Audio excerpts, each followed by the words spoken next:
Bienvenue sur Géopolitis. Il y a eu le Torrey Canyon en 1967, puis l'Amoco Cadiz 11 ans plus tard, toujours au large de la Bretagne. En 89, c'était l'Exxon Valdez sur les côtes de l'Alaska. Et 10 ans plus tard, au large du Finistère et de la Vendée, c'était l'Erika. Enfin, il y a presque 3 ans, dans le golfe du Mexique, on a assisté au désastre de Deepwater Horizon. Autant de noms de pétroliers ou de plateformes pétrolières qui signifient autant de marées noires. Il y en a eu tellement qu'on les confond, mais sans les oublier. Par exemple, en Alaska, la côte du Prince William porte encore les stigmates de la pollution due à l'Exxon Valdez.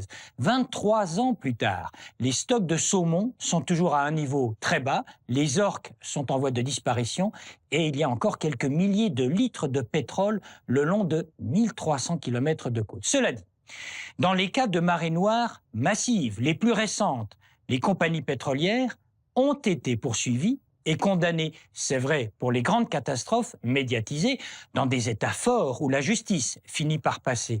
Mais Géopolitis s'intéresse aussi à ces marées noires qui passent relativement inaperçues, comme dans le delta du Niger, où les indemnisations sont quasi inexistantes. Prenons le cas le plus récent, en tout cas dans nos mémoires, la catastrophe qui, en avril 2010, frappait non pas un navire pétrolier, mais une plateforme pétrolière. Elle s'appelait Deepwater Horizon, un incendie, une explosion, 11 morts, et puis une gigantesque marée noire, 3 mois d'efforts acharnés pour colmater la fuite de pétrole sous-marine. Au total, 5 millions de barils déversés dans le golfe du Mexique. Ce n'est pas seulement la plateforme qui a coulé, c'est la compagnie BP qui a failli sombrer. Oui, les compagnies maintenant payent, BP pour Deepwater ou Total pour l'Erika.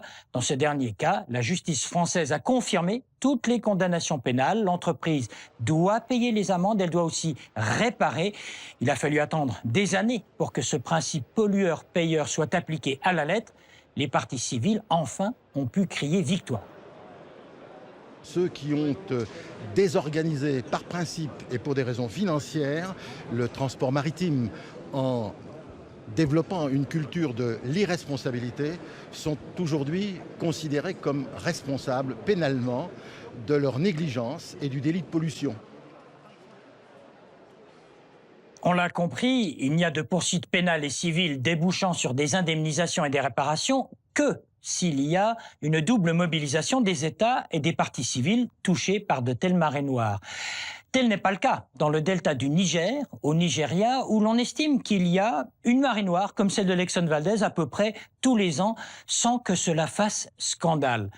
Tel n'est pas le cas non plus dans un grand pays comme la Chine, où les autorités ont tout fait pour dissimuler des catastrophes majeures telles que la marée noire qui a frappé en juillet 2010 le port de Dalian au nord-est du pays. Là-bas, la nappe de pétrole qui s'était échappée d'un oléoduc à l'issue d'une explosion couvrait une surface de près de 430 km². C'est l'organisation Greenpeace qui avait révélé l'ampleur du désastre. Le principe pollueur-payeur n'est pas encore un principe universel.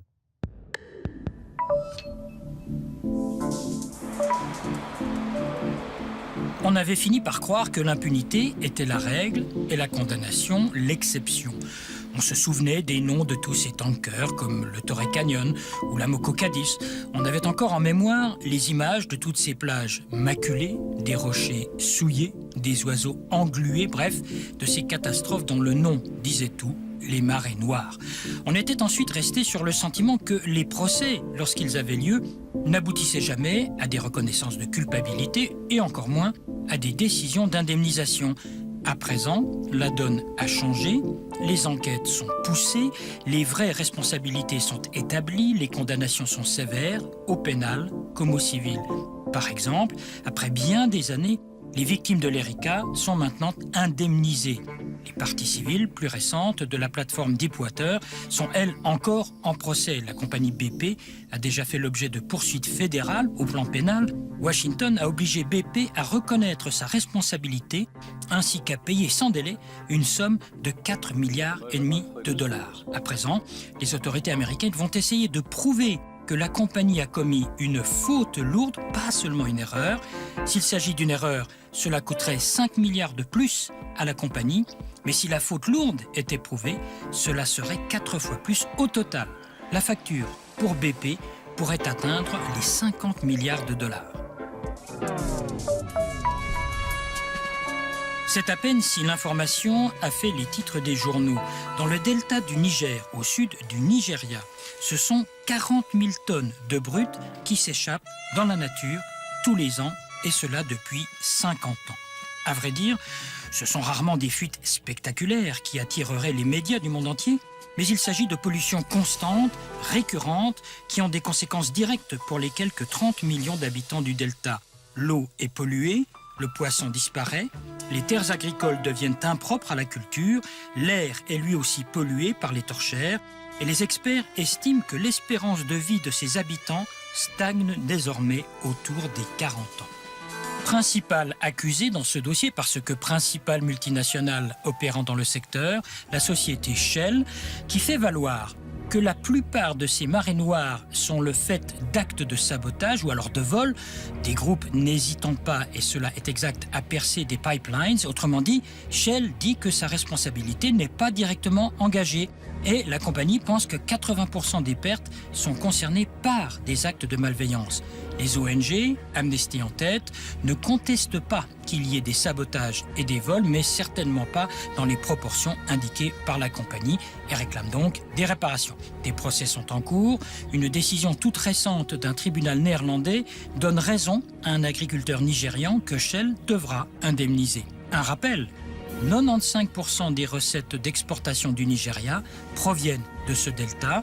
Le pétrole a rapporté au total plus de 600 milliards de dollars au pays, un or noir et des revenus dont la population n'a guère vu la couleur.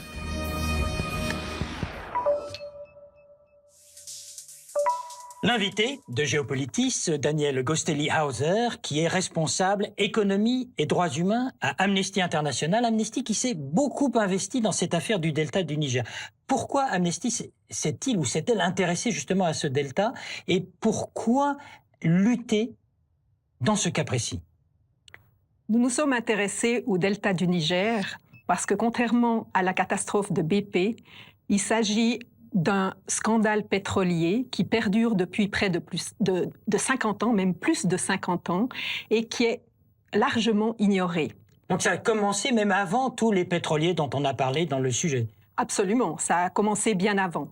Le problème dans le delta du Niger, c'est qu'il n'y a pas ce côté spectaculaire qu'on constate avec la catastrophe de BP dans le golfe du Mexique. C'est pas une grosse marée noire, c'est tout le temps. C'est tout le temps. C'est comme un robinet qui coule. Bien évidemment, il s'agit à l'échelle du Nigeria de catastrophes spectaculaires. Je pense à l'une des fuites de pétrole dans la région de Bodo, dans le pays Ogoni, qui équivaut à environ 40 000 tonnes de brut, ce qui équivaut à la catastrophe de l'Exxon Valdez en Alaska.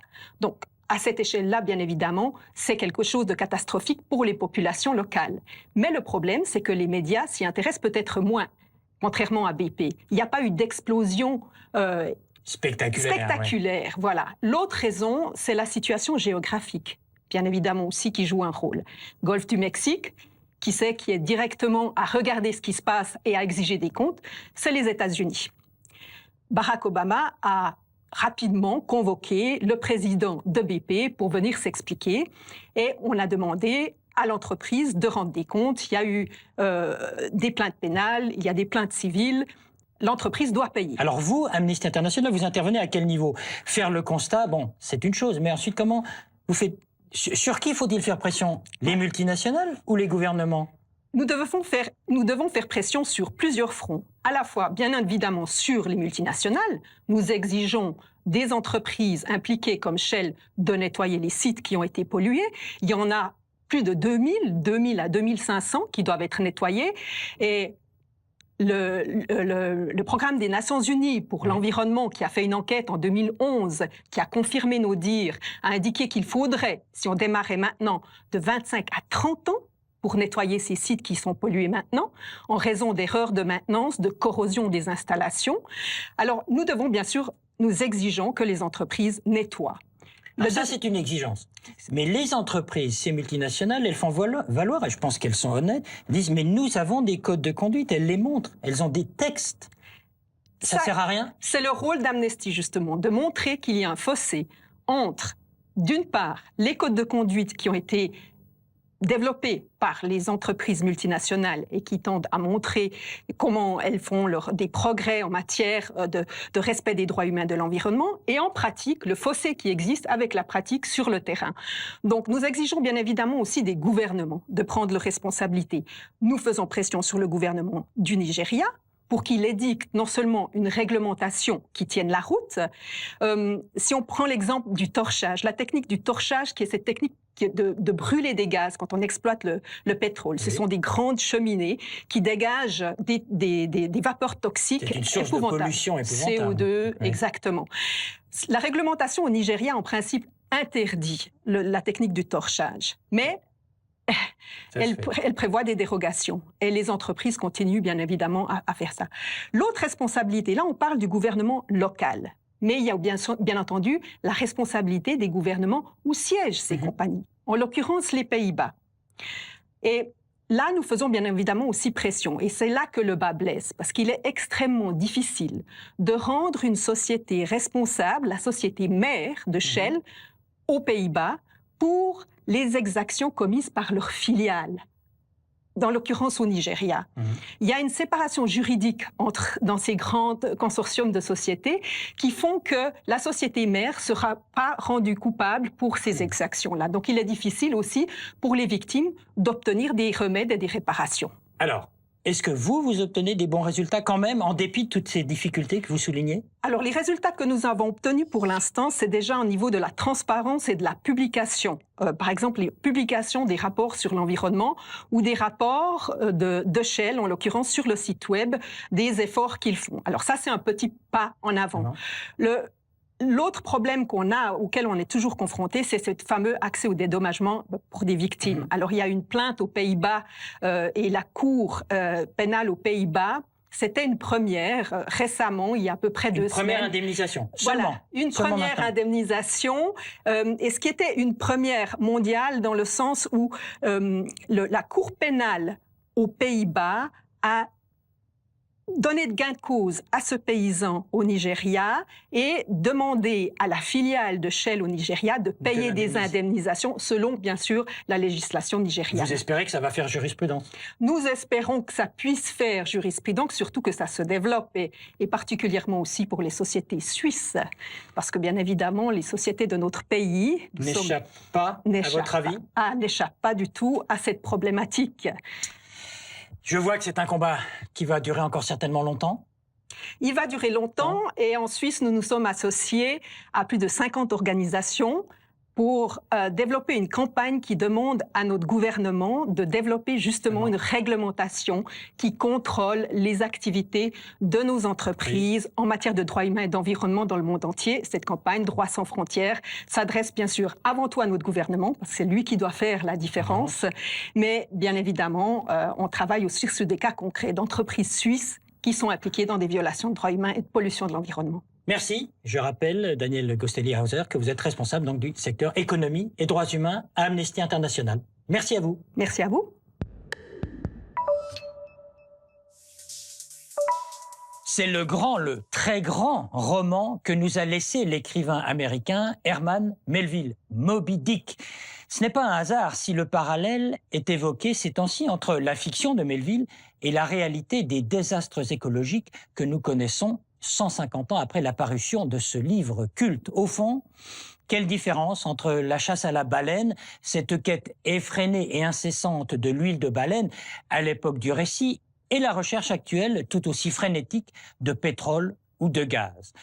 Tout comme les baleiniers de Melville qui devaient aller toujours plus loin et d'une manière toujours plus dangereuse pour obtenir ce qui était à l'époque indispensable, les compagnies pétrolières doivent forer, chercher de plus en plus loin ou de plus en plus profondément pour détecter et capter ce qui, à notre époque, passe pour être indispensable. Dans Moby Dick, ceux qui restent à terre refusent de voir ou de savoir les horreurs qui se produisent en mer. Au fond, Moby Dick, c'est l'histoire du destructeur qui s'auto-détruit. Belle métaphore pour tous ceux qui font fi de la sécurité des hommes et ne respectent pas l'intégrité de la nature. Et sur la page web de Géopolitis, préparée par David Nicole, les réponses de notre invité à vos questions, ce que l'on trouve sur le web en matière de sensibilisation à ces catastrophes, des éléments de cartographie, vues du passé ou les marées noires les plus emblématiques, les sites internet les plus documentés, Géopolitis en podcast. Et vous êtes toujours les bienvenus sur Géopolitis.